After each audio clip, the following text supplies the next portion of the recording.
Hope you're doing good.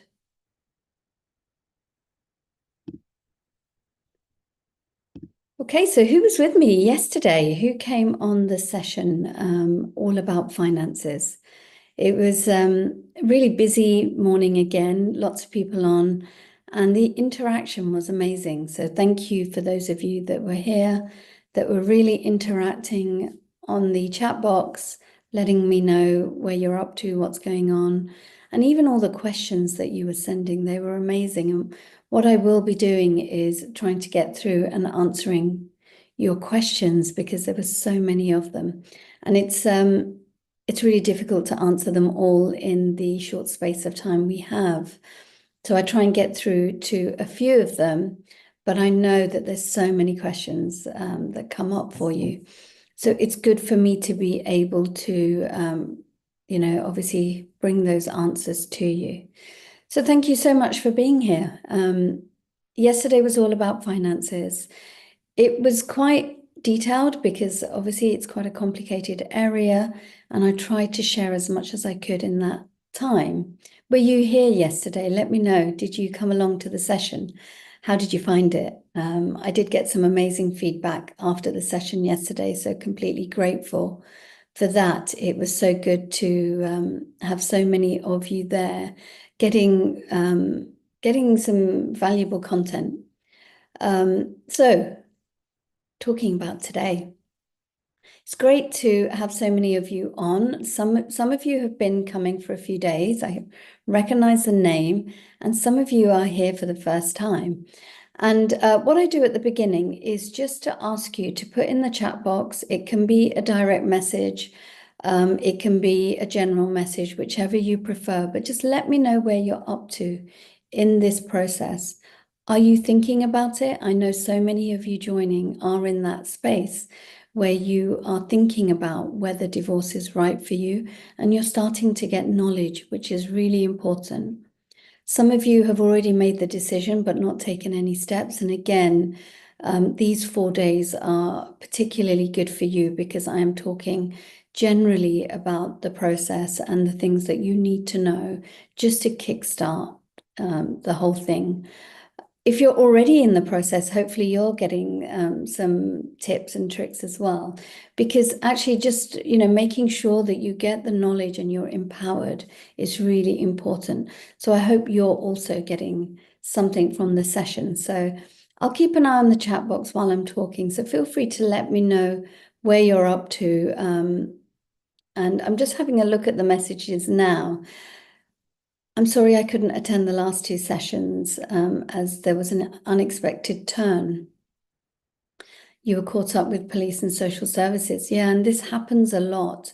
Things do change quite quickly. And so it's important that you're ready with, taking these steps. So I'm really sorry that things changed for you so much. But yeah, I hope that you are doing okay and that you managed to get the help that you needed around that time.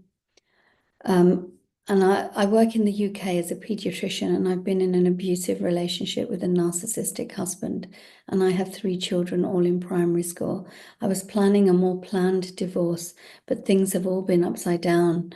Wow, that's quite a lot.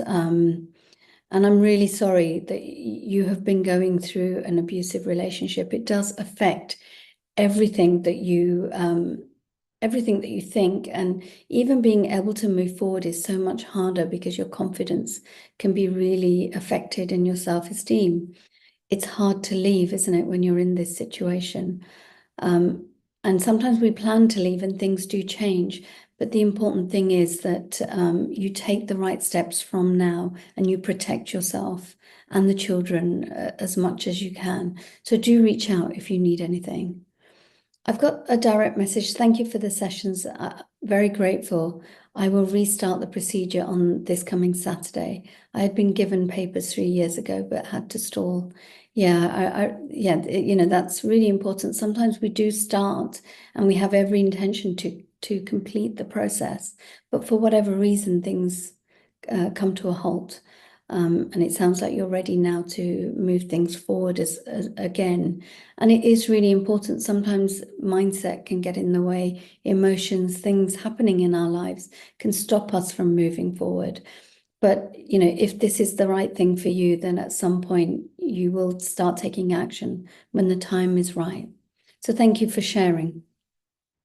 Okay, while you're doing that, I am going to share my screen and start telling you what we will be talking about today.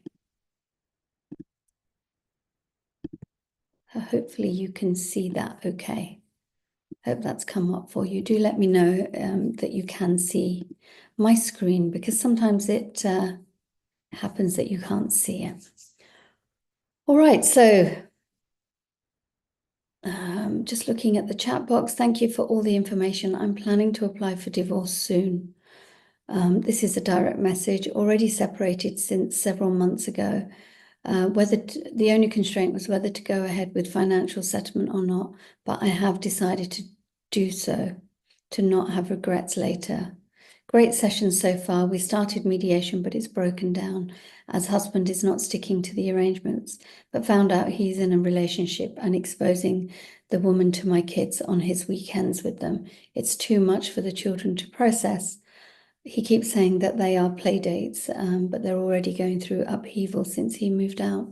I want this to stop. Okay. There's quite a lot there that you need to deal with. And it may be too soon for them to be dealing with this as well. So things may need to change. There's lots of things that you can do, but it really depends on your circumstances. And so, yeah, do let me know if any questions come up for you while I'm talking during this session. My husband has gone down self-employed to get out of child maintenance. What can be done? Okay, so I will come to your message first. And I can see the messages are coming in. So I'll start on the session that we're doing today, which is day 3. I can't believe we're already at day 3. Whenever I do these things, I always find that the days fly. It's because I love being in this space and I love sharing with you, and giving knowledge is what I think is so important, empowering people so that you can take control of your own process, your own situation. Talking about children is an emotive subject. I have been where you are. If you've got young children, this is such a difficult thing, isn't it, to go through?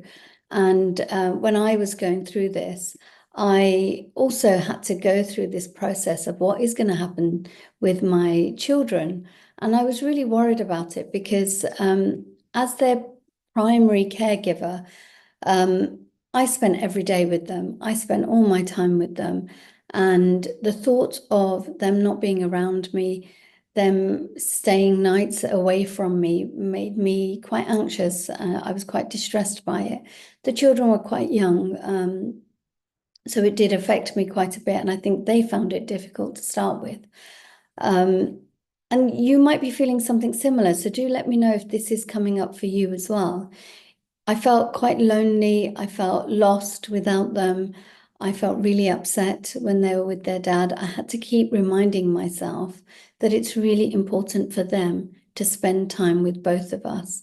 And that is important for them. We do need to remember that the children need to have a good quality relationship with both mum and dad. I think I'd made them my social life, and that's why, again, on a Saturday evening, possibly when all my friends were with their children and their families, I felt so alone. And it continued like this for a while. It took me a while to get over this feeling that I had.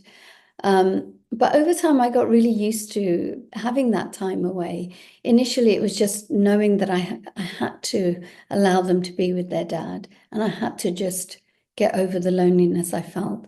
Slowly, I started filling my days up with other things, finding things that I really enjoyed doing again, finding who I am as a person, not just mum. And then I actually started enjoying that time more and more.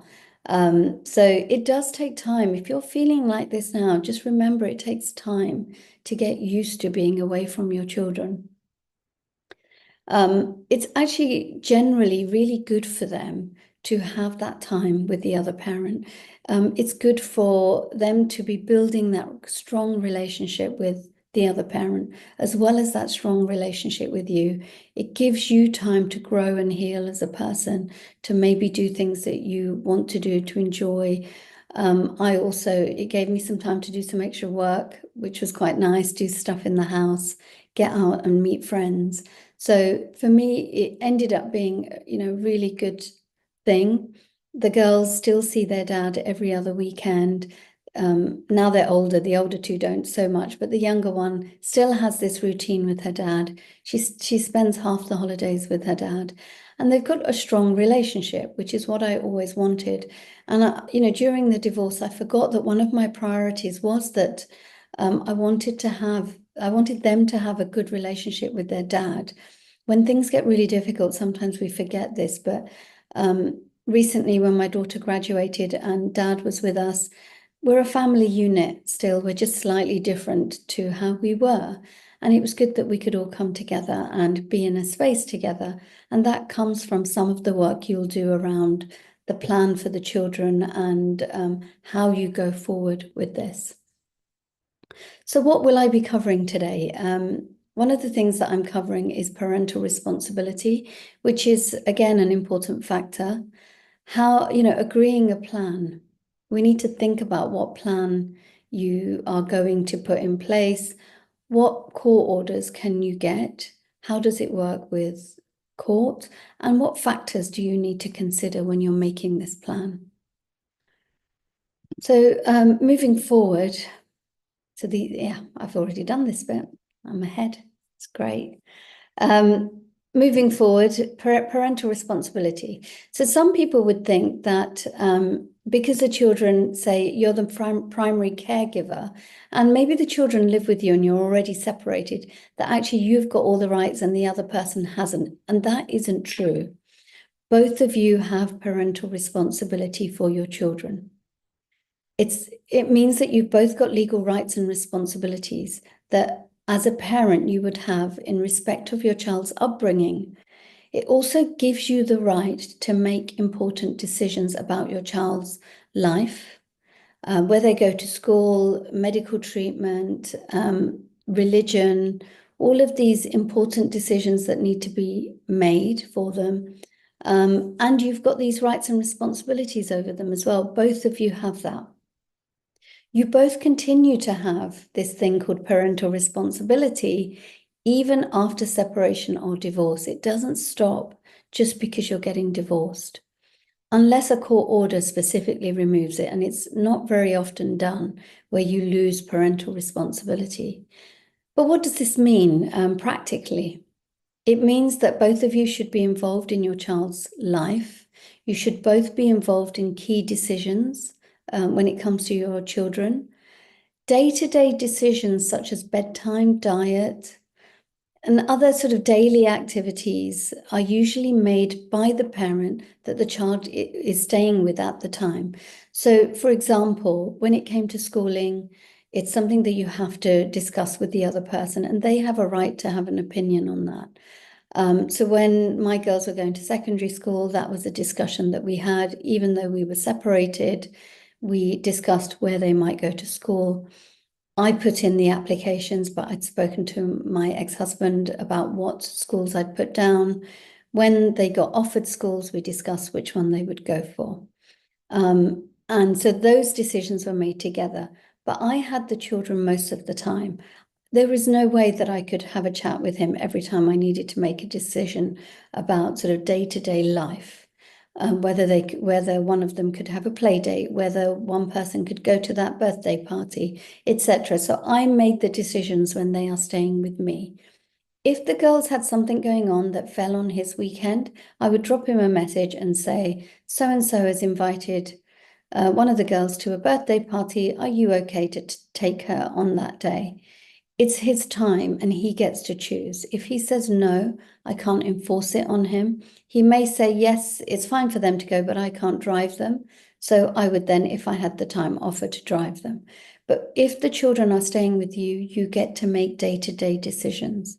If they are staying with the other parent, that parent makes the decisions for that time. And sometimes we don't agree with the decisions they make. And I get that. I get so many people saying to me, but the children watch an hour of TV and I'm not happy with that. I wouldn't allow that when they're with me. That person is parent that day and they get to choose as long as the children aren't harmed, they're being fed, they're happy, and there's no safeguarding risks. It's just different parenting styles. And sometimes we're not happy with the other person's parenting styles. But they're not happy with ours either. And it was something that I had to learn very quickly because we had very different parenting styles. And to be honest, he wasn't wrong or right, and I wasn't wrong or right. We were just different. And sometimes I think the girls benefited from us being different as long as they were safe and they were fed and they were happy. So this is what parental responsibility is. And hopefully you can see that both of you get to make important decisions, and then you've got the day-to-day decisions that you make when the children are with you. So what do you need to agree? When you're going through a divorce, there's so many things that you need to think about when it comes to your children. It's an emotive subject, I know, but you do need to reach some agreements. The court doesn't necessarily get involved. When you go through a divorce, the court will ask you about the ending of your marriage. They will ask you if you need a financial order, and you'll be submitting that financial order to the court if you can agree, or the judge will be making decisions for you. When it comes to your children, it's slightly different. The court doesn't get involved unless you need them to. It's best to try and reach an agreement if you can. So what do you need to agree? There's lots of things that could be thought about here. The first and most important thing is, where are the children going to live? It might be that there is a natural progression. So, for example, if one parent is working part-time, maybe working from home, they're able to do drop-offs to school, pickups from school, homework, after-school clubs. Maybe one parent has got quite a stressful job and they're doing shift work, for example. So it may be that the children live with one particular parent. Sometimes it is possible to do a shared arrangement where, say, for example, the children spend 50% of time with mum and 50% of time with dad as well. And that is something that the courts really favour at the moment.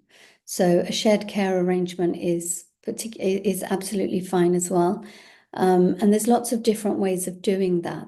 Some parents will have a shared care arrangement where they have 1 week on, 1 week off. So you know that 1 week you've got the children the whole week, and then on Sunday they go over to the other parents and that parent has them for a full week. And it can be quite a good arrangement because the children know where they are for the whole week, and you know where their cricket stuff has to be and where the ballet stuff has to be, and all the homework has to be taken and all the books have to be taken. It's a lot of running around for the children.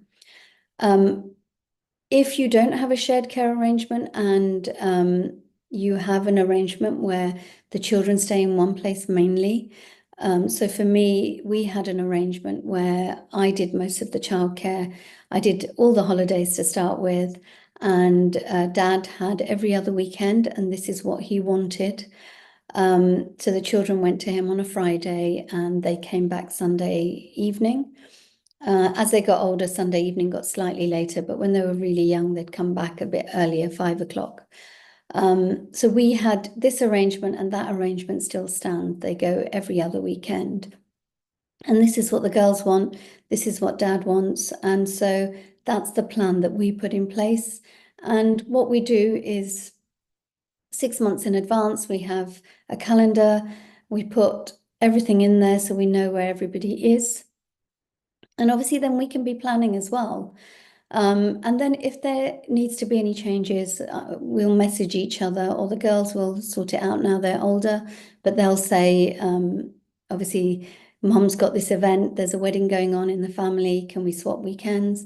And usually we're fine, we swap weekends out, and even for holidays, weekends away, all of this stuff, we are quite flexible and we move things around.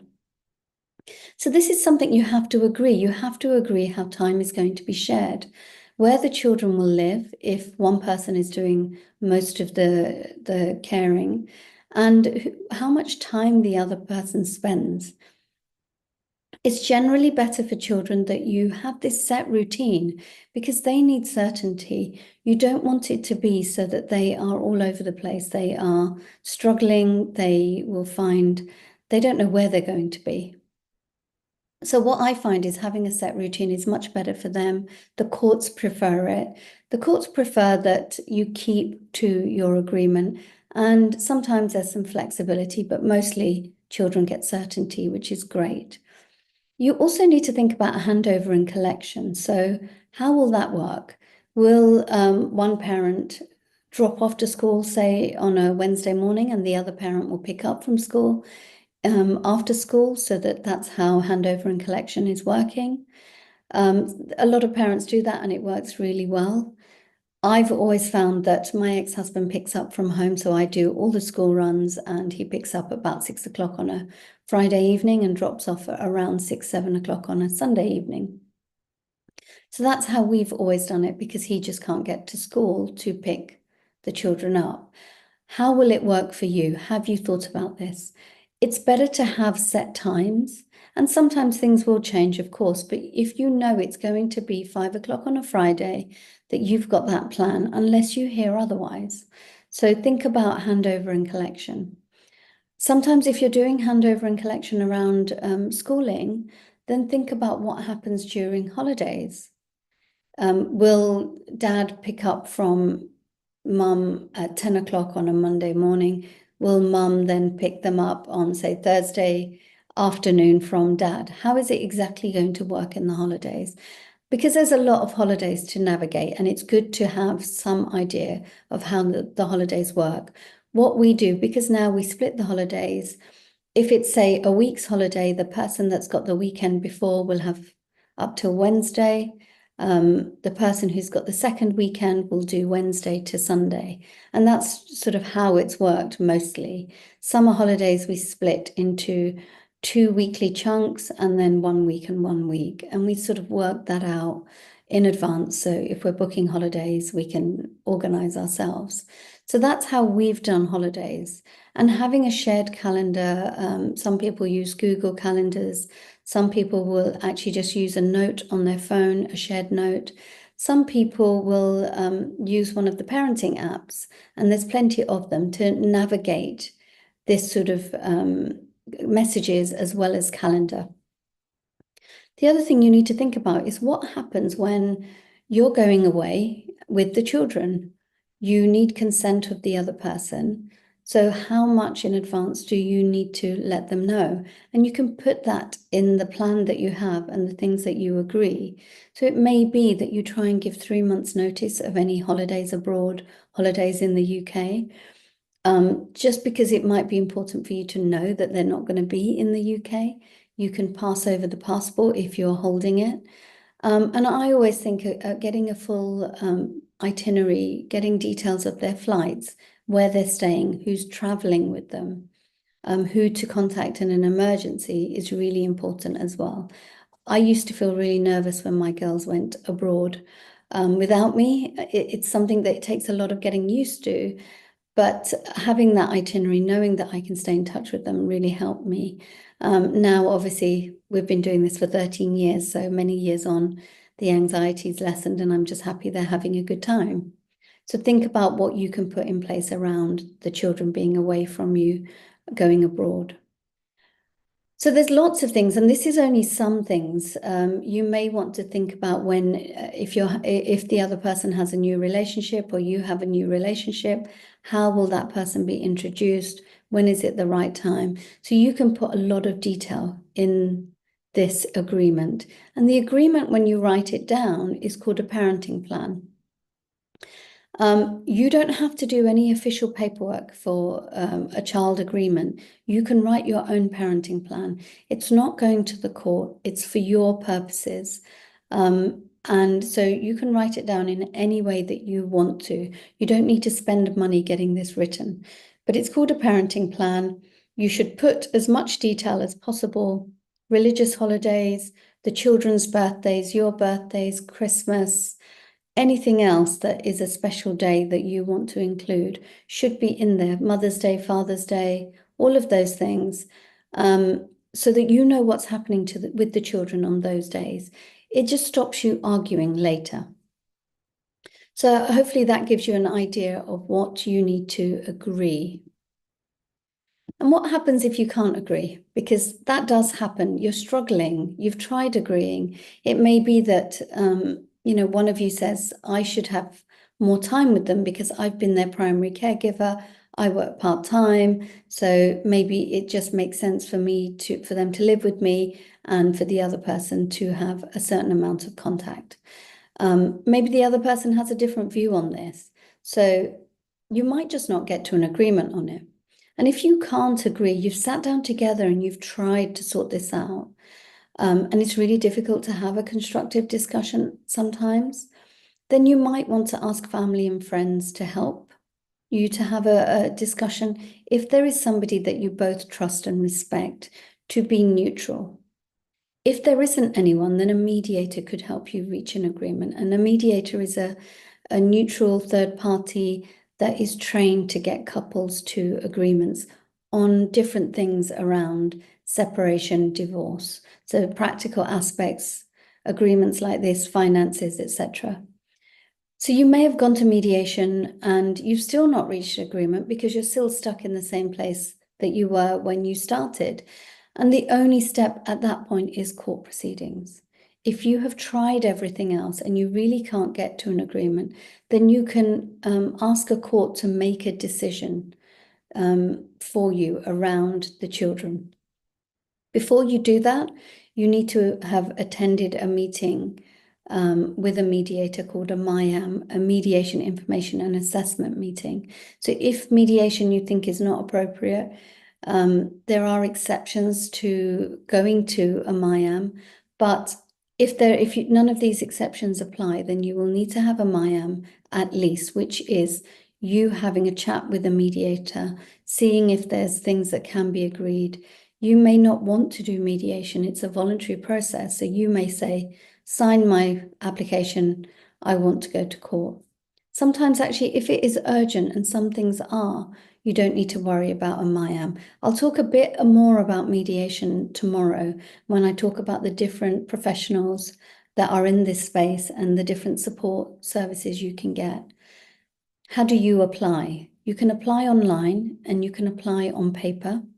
So online, if you search for apply for child arrangements orders, you will go to the government website and that will give you the information on how to apply. On paper, it's called the C100 form that you need to fill in. You can get help with fees because there is a fee to make this court application. It's £255 to apply for a child arrangements court order. But if you are on low income or on benefits, you could get help with fees. The kind of orders you can get are child arrangements orders, specific issue order, and prohibited steps order. And I'll go through these in a little bit of detail so you understand the terminology, but also the kind of orders that you can get, because it really does help you when you are thinking about the steps that you need to take. So the first type of order here is a child arrangements order. And what the court would be looking at for a child arrangements order is, where does your child live? They'll be making this, first decision. Where does the child live? How does the child spend time with both parents? Because again, the court recognizes that the child needs to spend time with both parents. What type of contact is appropriate? When does it take place? What about other forms of contact other than direct contact? So it may be that there's phone calls included in that plan. So when you don't have the children, maybe you could call before bedtime to say goodnight, or you call before school, but you can make these arrangements. People still use the terms custody, which isn't really used anymore, and residence as well. The courts don't use these terms. They're a little bit inflammatory and it makes one parent feel like the other parent is in control. So if you say, I've got custody, the other person feels like they're on the back foot, and courts don't want to make you feel that way. So what they say is that you've got a child arrangements order, and that might set out where the child lives. So you may get a lives with order as part of that. It specifies where the child lives and with who. If you've got a kind of shared order, so both of you are spending equal time, it could be that you've got a lives with order for both parents. So it's still both parents being in control of where the child lives. It's shared. And sharing, as I said, could mean 1 week on, 1 week off. It could be that you've got 3 days this week, 4 days next week, 3 days on week 3, 4 days on week 4, and vice versa, so that the child is moving between you. And again, I did see somebody say in the chat box that it feels like the child, when you do 1 week on and 1 week off, it feels like the child just doesn't have a home because they're constantly moving everything around. And I guess that is how children might feel in that time. Obviously, I've never done that.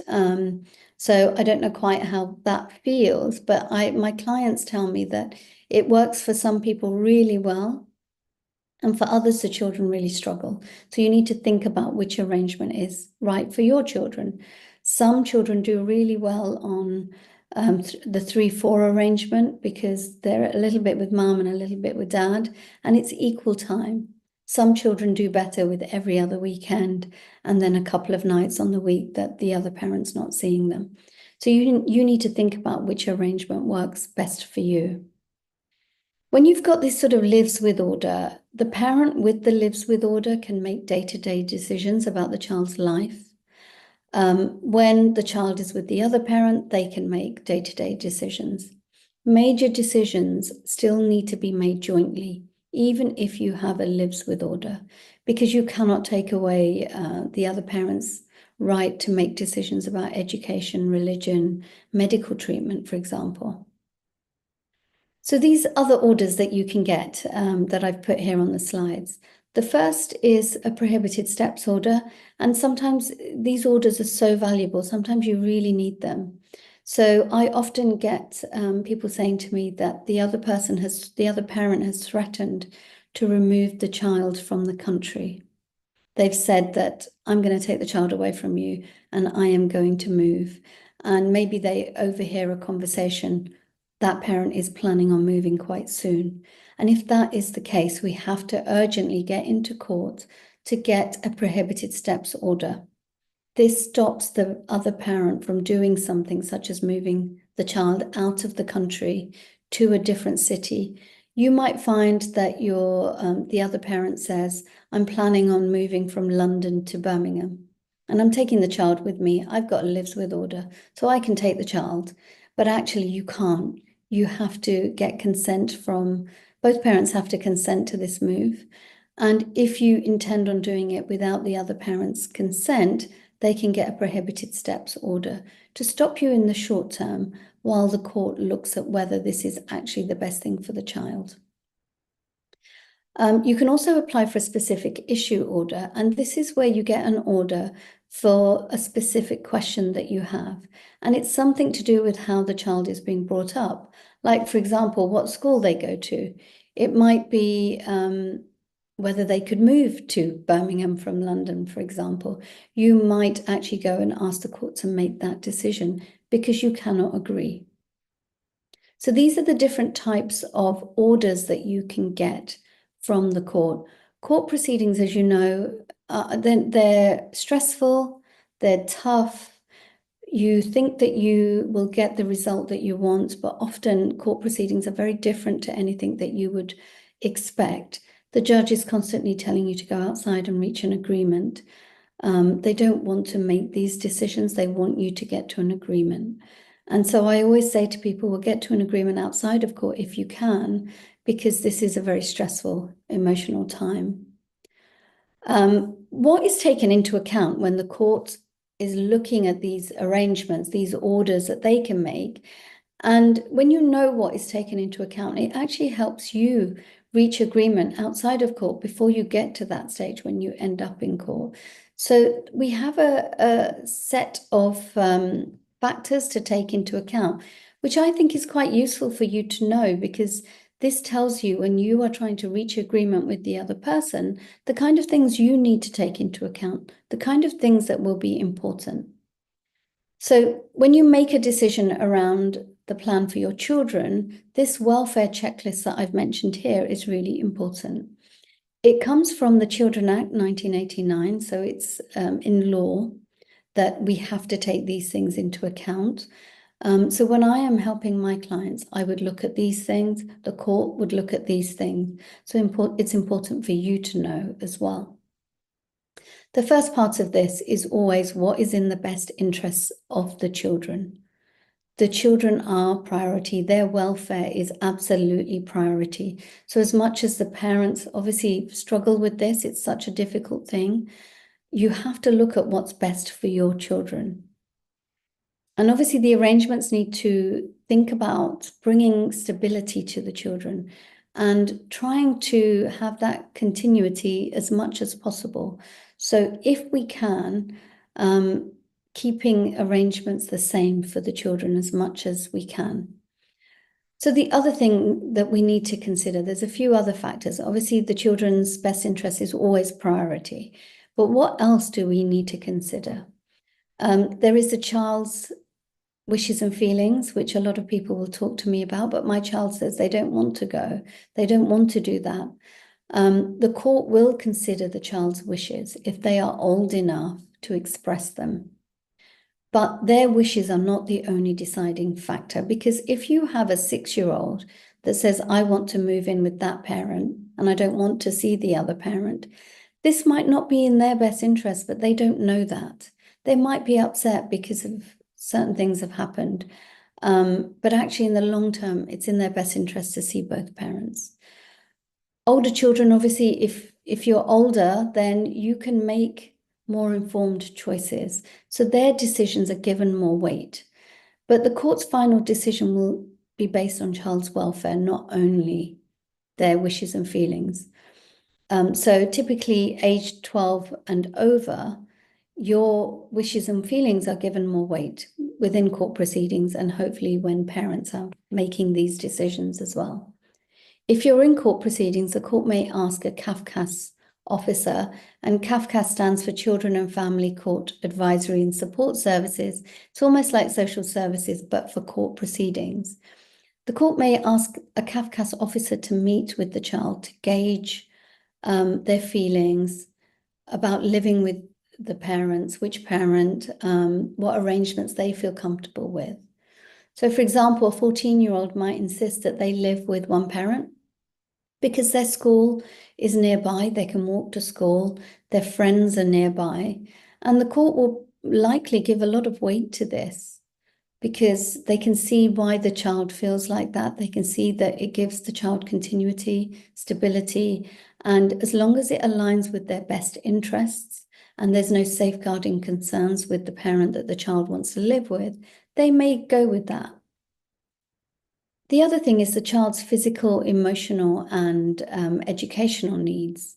The court is going to consider what arrangements meets these day-to-day needs. So for physical needs, you need a safe and secure home, adequate food and clothing and healthcare. Emotional needs, obviously a stable and nurturing environment. You need to look at the child's well-being, emotional well-being. Educational needs is self-explanatory. You need to make sure that they go to school and their education is supported. And sometimes just being close to the current school can help them as well. The other thing is which parent is able to provide for the child's needs. For example, one parent lives closer to the child's school. If the other parent lives an hour away from school, it might be that that parent who lives closest will have to be the primary caregiver just for convenience sake.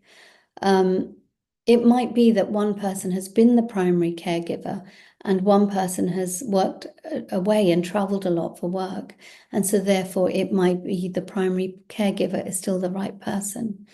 If the child, for example, has special educational needs, the court will consider which parent is capable of meeting these needs, including access to special needs schools, for example. And it's not to say that the other parent couldn't get used to the child's needs, but what you might need to do is have a parenting plan or a court order that has a tiered approach. So you start off with the primary caregiver having a bit more time while the other parent slowly gets used to needs a bit more, because maybe they've worked away a lot, or maybe they've had a very stressful job and they haven't taken that role in the past. It doesn't mean these roles can't change, though. It's very important to recognize that. Even though maybe you have been the parent that has done most of the childcare, it doesn't mean the other parent can't change their role so it's more flexible and they can get more involved with the children. The child's age, sex, and background, and anything else. So you've got to consider how old they are. Very young children may need to have stability and regular contact with their usual primary caregiver, while older children, obviously, that doesn't matter so much. And another element, which I realize I haven't moved slides along because I get very involved in what I'm talking about. Another element, which is something that really needs to be taken into account, is prioritizing protecting the child from any harm. Might be physical, emotional, psychological, but you have to make sure the child is safeguarded.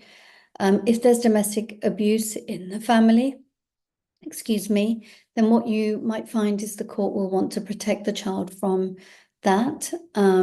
If there's neglect, if there's substance abuse, you need to make sure the child is safeguarded. It's really important.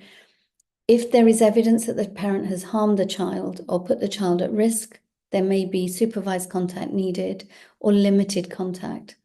So you need to think about this. If a parent has struggled with substance abuse, the court may say that the parent needs to undergo some rehab or attend a parenting program before unsupervised contact is allowed.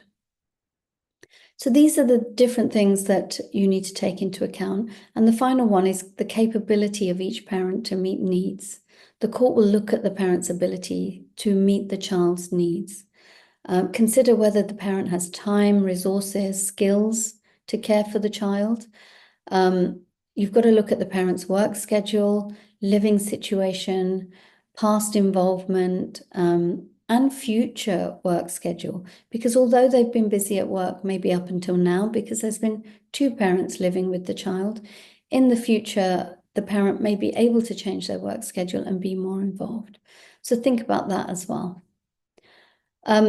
The key focus here is always, always, always the child's best interests. We have to think about what is best for the child. We have to prioritize their well-being and stability. So this checklist that I've taken you through is used as a framework to assess each family's circumstances. Obviously, not all of the factors carry the same weight in every case, and you have to balance these elements depending on your situation. And that's why I said, I think it was on day one, that as much as I can give you general information, obviously your circumstances are unique, they're different. So it may be that the approach you need to take is different to sort of the general information that I've given here. The welfare checklist gives you general guidance on how to make these decisions that are in the best interests of your children.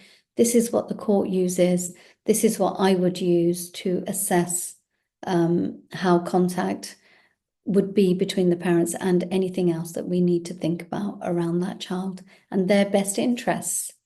So that's what I wanted to share today. And I know I've gone a little bit over time just because I know there's so much to cover and there's so much more that I could have talked about as well. What I'm going to show you now is the actions that you could take to move things forward. Think about what arrangements are in the best interests of your child. Put your emotions away and really think about what is in the best interests of your child. If if you were helping your friend or relative, what would you say was in the best interest of the child in that circumstance? And it's a really tough thing to do because obviously we are emotional when it comes to our children. Then you need to think about a plan. Just scribble down a plan that you think might work, bearing in mind your children's needs and your circumstances, work schedules, etc. What plan would work best for you? It doesn't mean that that plan will stick, because obviously you need to agree that with the other person, but you've got the starting point of a plan. So I would love it if you could take some action on that and start thinking about this. It might only take you 10, 15 minutes to do, but I think it really moves things forward for you. Okay, so I'm going to stop sharing. Or before I stop sharing, I should let you know what I'm talking about tomorrow, which I've also already talked about. It's all about what support is out there for you. What professionals are out there? What professionals should you have in your team? What other support do you need so that you have got this team that is helping you and move forward through your divorce in the best way possible? So do join me for that as well. Now I'm going to stop sharing and look at your questions. Okay. See if I can find your questions from today. Okay.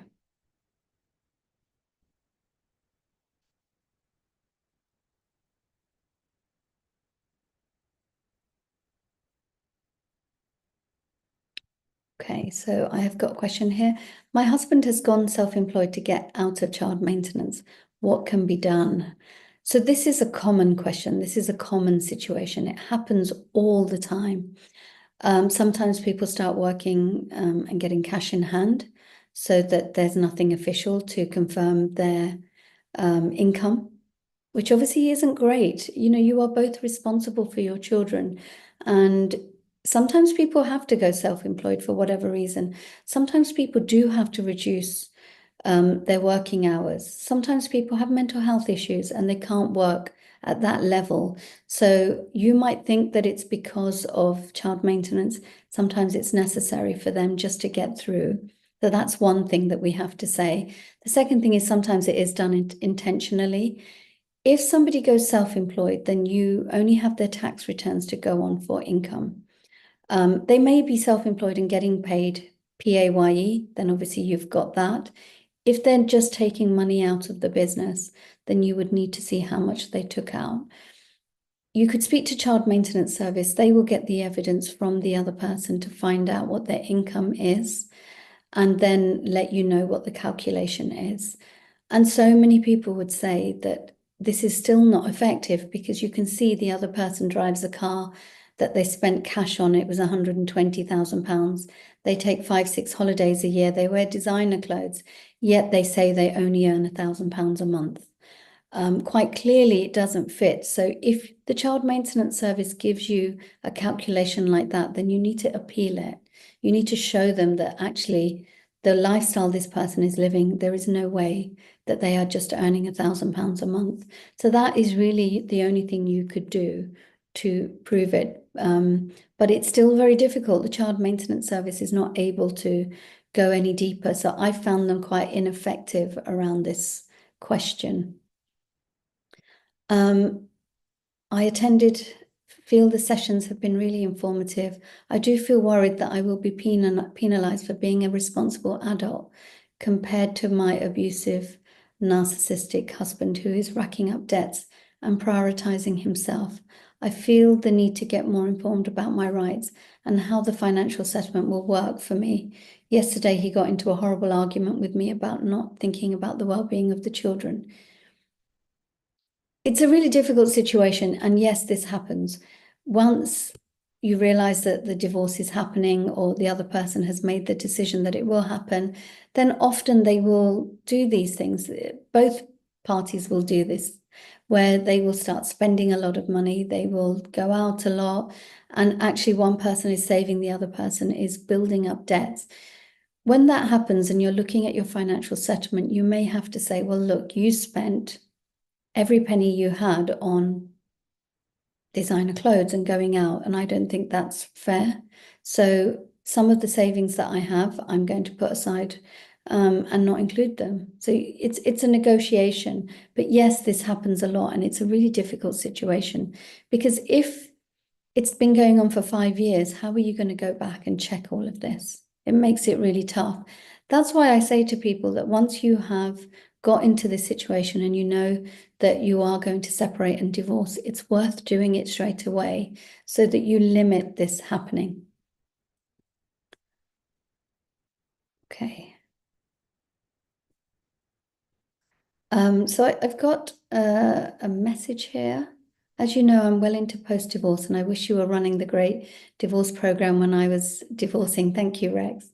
You explained the process and forward steps rather than me not knowing what sort of settlement my solicitors were looking for until later on. Thank you so much for that. It's really important to understand the process and understand what could happen. I appreciate your words. My husband is a high earner, and I am eligible for top-up maintenance for child.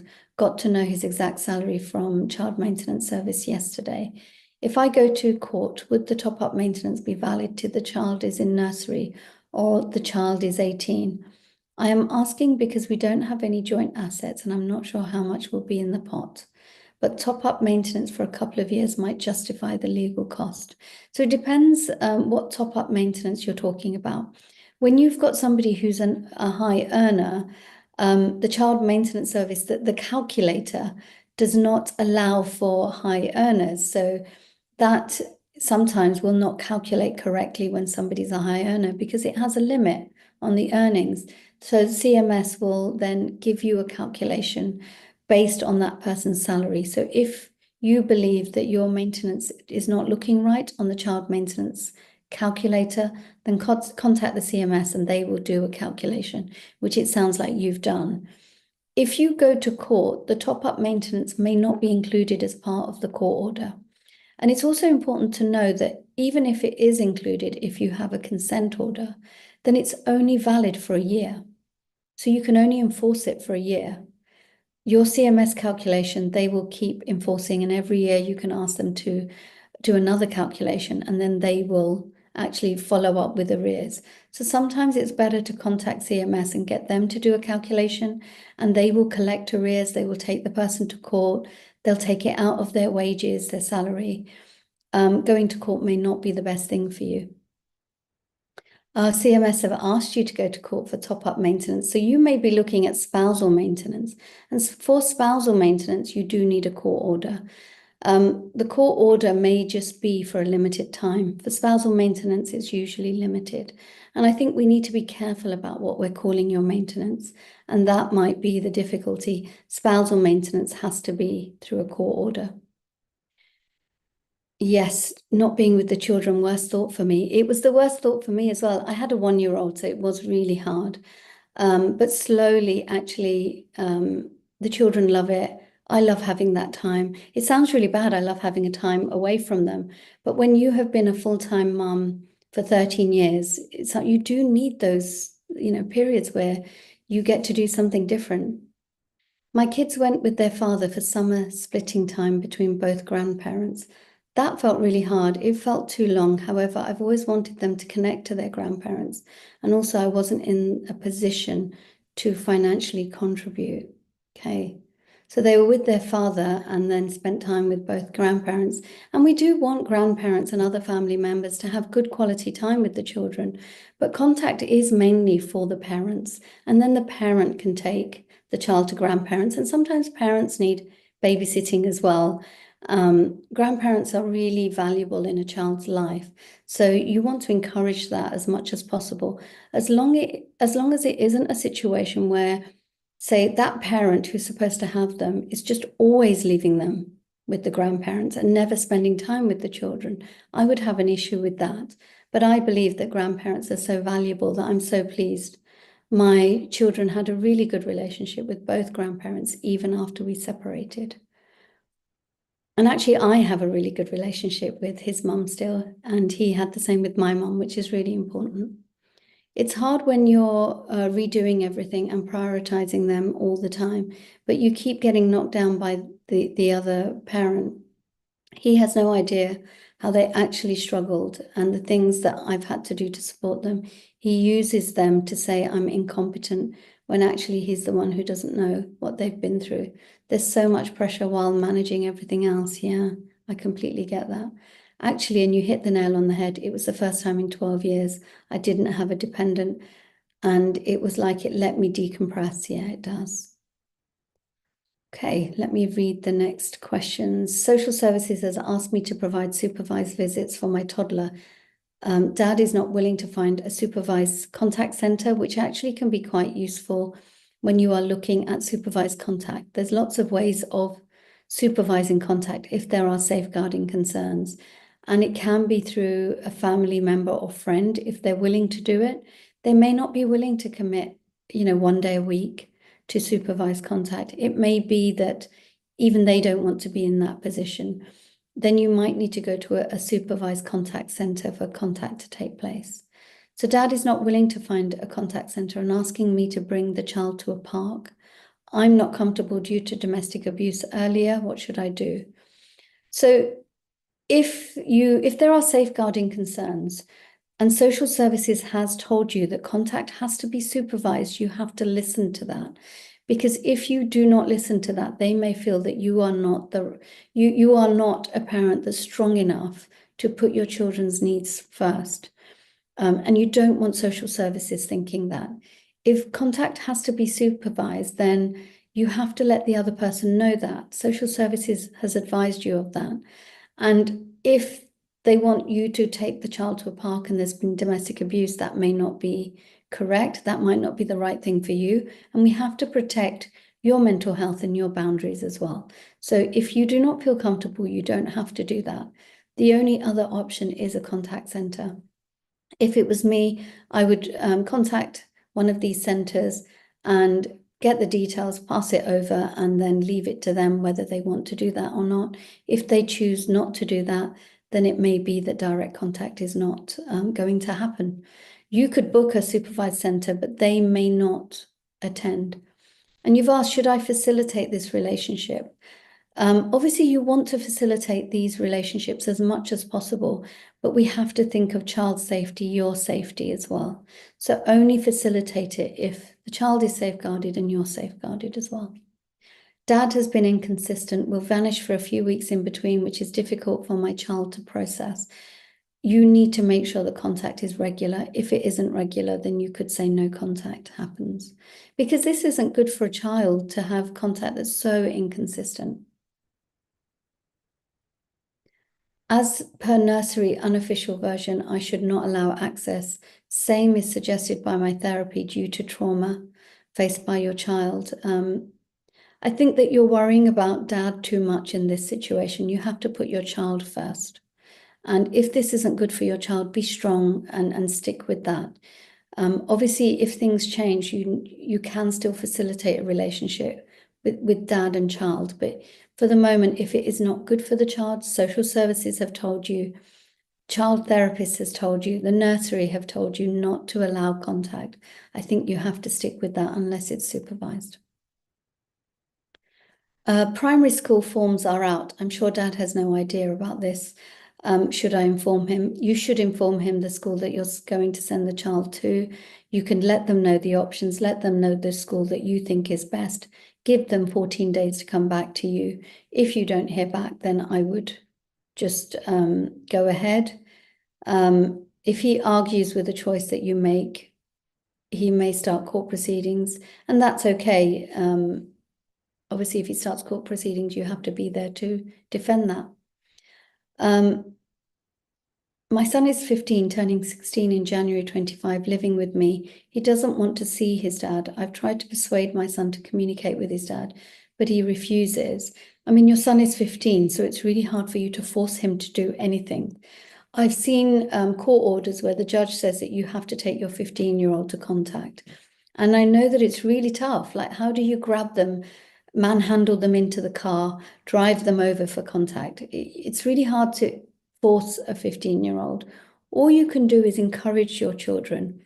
And sometimes I know that I've had to do this where I've had to put my feelings aside. Sometimes I felt bitter about something or angry about something. And it was so easy to say no contact because I could control the situation like that. But I think it's important to put your feelings aside and put your child first. But if your child is saying, I will not go, there is not much you can do. You can't force them, but all you can do is encourage them. And that's what you have to say to the mediator. I know that you're saying that that might be what's happening. Another message, mine are older adults now. Could you refer to and cover this scenario, please? Grateful that they have grown up before we divorce. So when your children are over 16, the court cannot be involved. And so therefore, children are, above 16, you have to agree with them and the other parent what is going to happen. Because again, you can't force them to do something. You would need to sit down with them and talk it through with them, because the court will not get involved in that situation. Depending on where they're going to live, they may have shared time between both of you.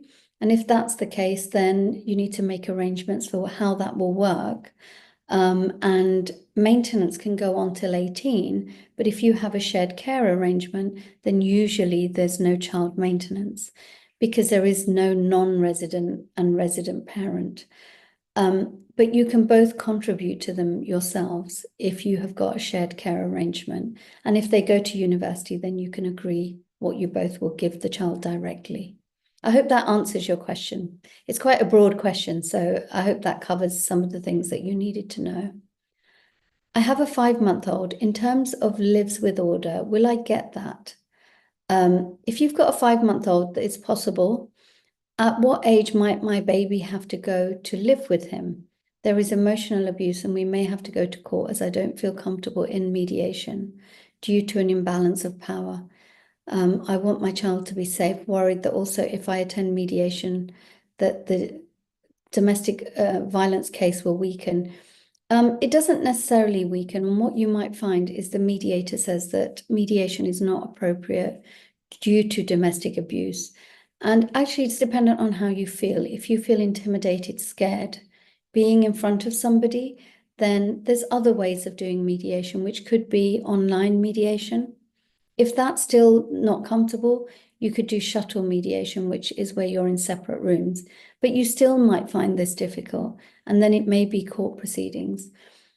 If your 5-month-old is breastfeeding, then it may be difficult for dad to have long periods of time. But we recognize that even when you've got a very young baby, it's important for dad and baby to bond, and they need time together to be able to do that. If you are worried about your child from a safeguarding point of view, then that might need to be supervised. So it depends on your situation. I jointly own my house with my husband. I've already filed for divorce, not sure what will happen with the house. But one of the options I'd like to learn more about is whether my husband has to agree to letting us stay in the house till my son turns 18, as he will be doing A-levels at the same school. My son is now 15, doing GCSEs next June. So there's lots of options with the family home, which I talked a little bit about on day 2 yesterday. So one of the options is this thing called a Mesha order. And a Mesha order is where you keep a jointly owned house in joint names still. One person stays in the family home, usually the main caregiver, with the children until the youngest child turns 18. And at that point, when the youngest child turns 18, the house is either transferred into one person's name and the other person may get a lump sum, or the house is sold and the proceeds are split according to shared agreed percentages. It's a really good option. It doesn't give you a clean break, though. For you, there's only, say, 3 years left. But for some people where their child might be 2 years old, you then have this connection in a joint mortgage for all of those years, for 16 years. And say, for example, one person doesn't pay the mortgage and they're supposed to pay it, you'll both have bad credit. You may not be able to get another mortgage. You may have to pay extra stamp duty if you want to buy your own home. You may not have the capital out of the family home to be able to buy another home, which can also mean that one person has to rent and they may not be happy with that. So it's an option, and the courts certainly consider this option where there is limited assets. And by selling the family home, it means that you're not going to, either of you, be able to buy anything. So if there's limited assets, then it's a possibility. You should definitely consider this possibility if that works for you. But he doesn't have to agree. The thing with agreements, it's all voluntary. He has a right to say what his view is. You can ask him if this is an option he will consider. If he says no and you feel that it's the best option or the only option, you would have to go to a mediator or court. What's your view on bird nesting? This is a really interesting question, and I know I got asked it yesterday. So a nesting arrangement is where the children live in the family home and the parents move in and out of the family home. And I think it's a brilliant thing as long as it works and you don't argue. So I've had clients do this and it's been great for the children. The children have stability. They know that they are going to be based in the family home and the parents are moving in and out. It's based on trust because obviously you're living there, say 1 week, and the other parent is living there week 2. So you might not feel comfortable leaving your things there. You will end up moving paperwork. You might leave your paperwork elsewhere. You would just come with a bag and stay there for a week. I personally would have found it quite hard to do because I would have felt like I didn't have a home, but it may have been the best thing for the children. It does take a certain type of couple to be able to do it. And I have seen couples do it till age 18 when the children have got to 18 and left home and then they've sold the house and moved on. And it's been great. But I've also seen situations where somebody's put a listening device in the house because they've got access to the house for a week. Sometimes they will take your letters that come to the house, or there's an argument over during crossover when one parent's coming and the other parent's leaving. If there's domestic abuse, you might feel concerned about this. But it's a really good arrangement. If you've got a good communication with the other person, you trust them, even though your relationship has broken down, there's still a level of respect and trust. So you could do it for a short term. It doesn't have to be something you plan long term. You might just see how it goes. And at any stage that either of you feel uncomfortable, you decide that you will change that arrangement. It may be you do it just until your divorce is done, and so it's a temporary measure. It's hard thinking about the narrative share with the kids when their dad is so tricky, feels that I'm to blame for everything, does not see the mental load and care that I continually prioritize for the kids. Trying to communicate with him makes me feel very anxious as he puts me down all the time. Some of this is also where your focus is. And this is a hard thing to say, and I say it with love. But some of the things that we're doing, we have to focus on ourselves and what we're doing.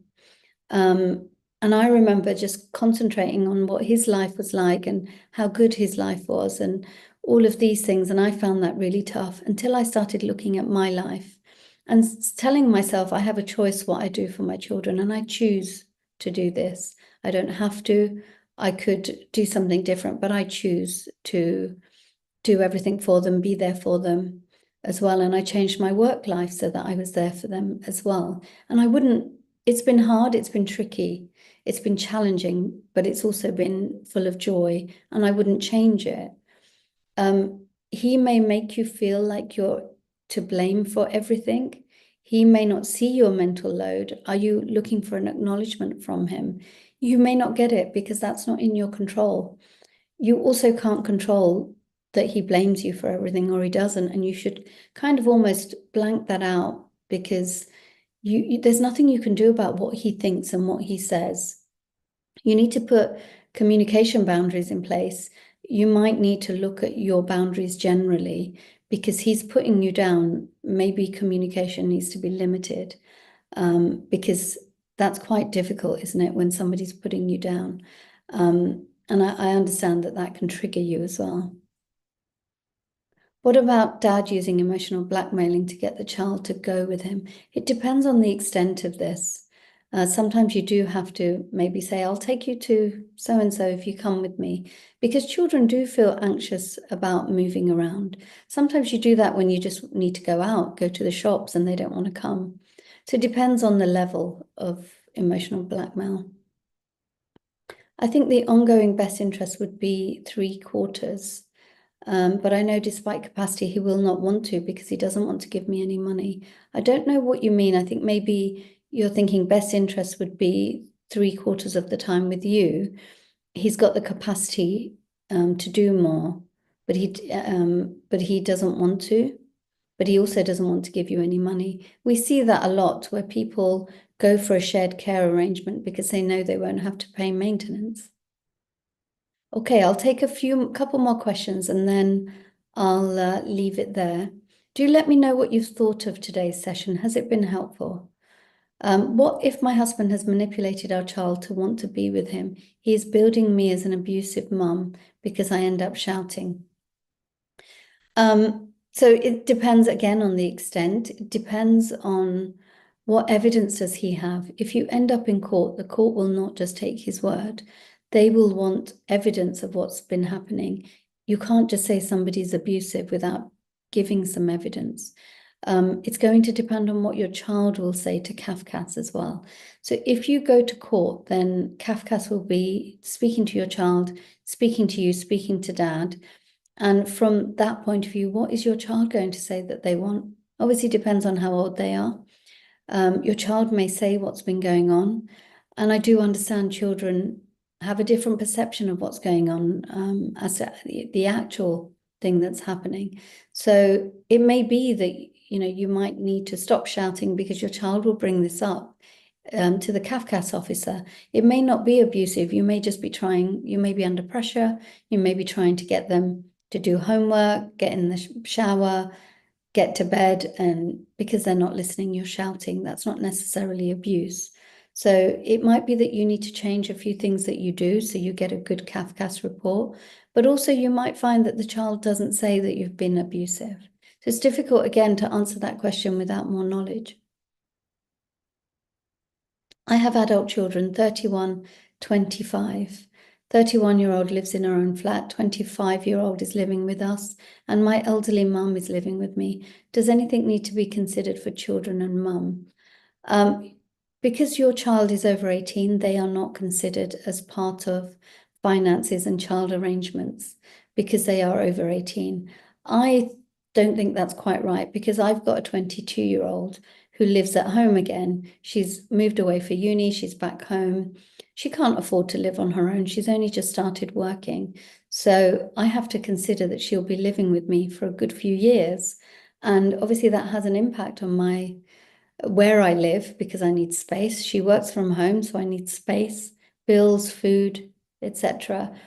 But the court does not take a child over 18 into account when it comes to finances. Your mum also, she is a vulnerable person because she's elderly, but with your matrimonial matters, she's not necessarily taken into account. Okay, right, I am going to leave it there. Thank you so much. How did you find today? I hope you found it useful. And apologies for not getting to all your questions. It's been good to be here sharing as much as possible again. It's always nice to be able to give information and give you some guidance. Do let me know what you think of the sessions so far. Thank you very much. Very informative as always. Good. I'm glad you're enjoying the sessions. And it is difficult to get to every question and to actually answer them as fully as I would like because I don't know your situations just from a sentence or two. But I hope that I've been able to answer them as sort of from a general point of view. Thank you so much. It's really good to see you. I hope you managed to do some of the tasks. And I hope you are able to come along tomorrow where I talk about the different professionals involved and what should be, what you should be looking at from a team. What things could you save money on? Because that's what I'm all about. What things do you really need? And how can you find the right professionals so that you're not spending that sort of horrific figure that people say, sort of 30,000, 40,000, 50,000, because we don't want to do that. We want to keep our costs down. Such a difficult time, and we need to make sure that your costs are right down, but yet you get the help you need.